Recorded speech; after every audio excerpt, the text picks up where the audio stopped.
कांग्रेस की न्याय यात्रा आज पश्चिम बंगाल में प्रवेश करेगी। ममता बनर्जी के गढ़ में पहुंचेंगे राहुल गांधी। 15 राज्यों में निकालनी है राहुल गांधी की यात्रा। तो बड़ी अपडेट आप तक पहुंचा रहे हैं, जहां आपको बताते चले कि अब यात्रा यहां पर पश्चिम बंगाल में प्रवेश करेगी। आज पश्चिम बंगाल में प्रवेश कर जाएगी। ममता बनर्जी के गढ़ में पहुंचेंगे राहुल गांधी। 15 राज्यों में निकालनी है राहुल गांधी की ये यात्रा। 15 राज्यों से होकर गुजरेगी, जहां कांग्रेस की न्याय यात्रा आज पश्चिम बंगाल में प्रवेश करेगी, क्योंकि अब पश्चिम बंगाल को ममता बनर्जी का गढ़ कहा जाता है। और इस बीच देखें कि इंडिया गठबंधन की अगर बात की जाए तो फुल सपोर्ट मिलना चाहिए था कांग्रेस की ये भारत जोड़ो न्याय यात्रा को, लेकिन कहीं ना कहीं गठबंधन की तरफ से पूरा सपोर्ट है वो नहीं मिल पा रहा। कहीं ना कहीं जो इसमें दरार है वो साफ तौर से देखने को मिल रही है, क्योंकि अब जिस तरह से देखा जाए ममता बनर्जी की तरफ से भी एक बड़ा ऐलान किया गया, कांग्रेस की तरफ से भी बड़ा ऐलान किया गया। दूसरी तरफ अगर बात करें तो आम आदमी पार्टी ने भी बड़ा ऐलान कर दिया। लेकिन अब ममता बनर्जी के गढ़ में प्रवेश करने जा रहे हैं। हमारे साथ हमारे सहयोगी प्रणय शर्मा लाइव जुड़े हुए हैं और ज्यादा जानकारी लेंगे। प्रणय, अब जिस तरह से देखा जाए राहुल गांधी की भारत जोड़ो न्याय यात्रा है वो ममता बनर्जी के गढ़ यानी कि पश्चिम बंगाल में प्रवेश करने जा रही है, कितने मायनों में महत्वपूर्ण और कितना सपोर्ट मिलेगा?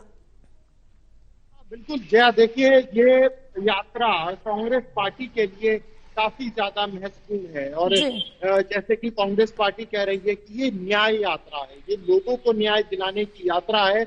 और फिर वो चाहे किसी भी आर्थिक न्याय हो, सामाजिक न्याय हो, किसी भी तौर पर न्याय हो। और राहुल गांधी इसी उद्देश्य के साथ जो है वो एक बार फिर से निकले हैं। भारत जोड़ो यात्रा का ये दूसरा पार्ट है। आज की अगर हम बात करें जया, तो आज राहुल गांधी बंगाल में प्रवेश करने जा रहे हैं। और बंगाल में क्योंकि बंगाल जो है ममता बनर्जी का गढ़ है। एक दिन पहले जब राहुल गांधी असम में थे, यानी कल की अगर हम बात करें बुधवार की, तो ममता बनर्जी ने एक बड़ी घोषणा की और उन्होंने कहा कि वो बंगाल में अकेले चुनाव लड़ेंगे। तो ऐसे में जो राहुल गांधी यात्रा निकाल रहे हैं, इंडिया गठबंधन के नाते ममता बनर्जी को इसमें शामिल होना चाहिए था, जैसे कि उन्होंने यात्रा से पहले अलग अलग विपक्षी दलों से अपील भी की थी। लेकिन आज ऐसा होता हुआ दिखाई नहीं देगा। देखना बहुत अहम होगा जया कि न्याय यात्रा को बंगाल के अंदर किस तरह का समर्थन आम जनता का मिल पाता है।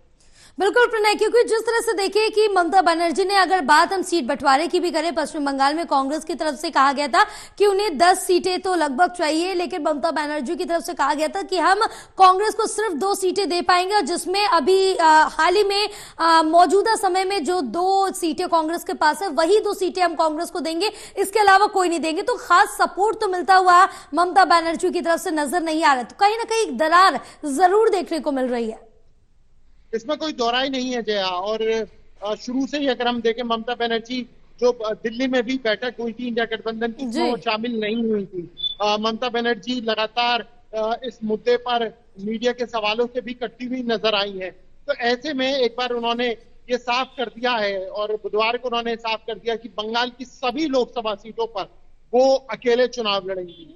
भगवंत मान, जिनका आपने जिक्र किया, वो पहले ही ऐलान कर चुके हैं कि पंजाब में आम आदमी पार्टी अपने दम पर सभी सीटों पर चुनाव लड़ेगी। तो इंडिया गठबंधन को निश्चित तौर पर एक बड़ा झटका जरूर है। साथ ही में राहुल गांधी जिस उद्देश्य के साथ 15 राज्यों में उनकी यात्रा होकर गुजरनी है, और उन्होंने उन सभी राज्यों के विपक्षी दलों से मांग भी की है कि वो इस यात्रा में भाग ले, उनके साथ में आए। तो उस सोच को भी, उस रणनीति को भी एक झटका जरूर लगा है।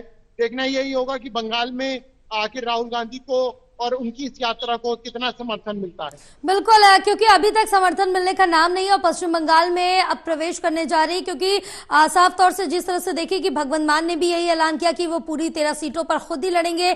ममता बनर्जी की तरफ से भी यही ऐलान किया गया। तो कहीं ना कहीं अभी जो सहमति है वो नहीं बन पा रही इंडिया गठबंधन में। फिलहाल देखना होगा कि आगे क्या कुछ रणनीति रहती है गठबंधन की। फिलहाल तमाम जानकारी साझा करने के लिए बहुत शुक्रिया आपका।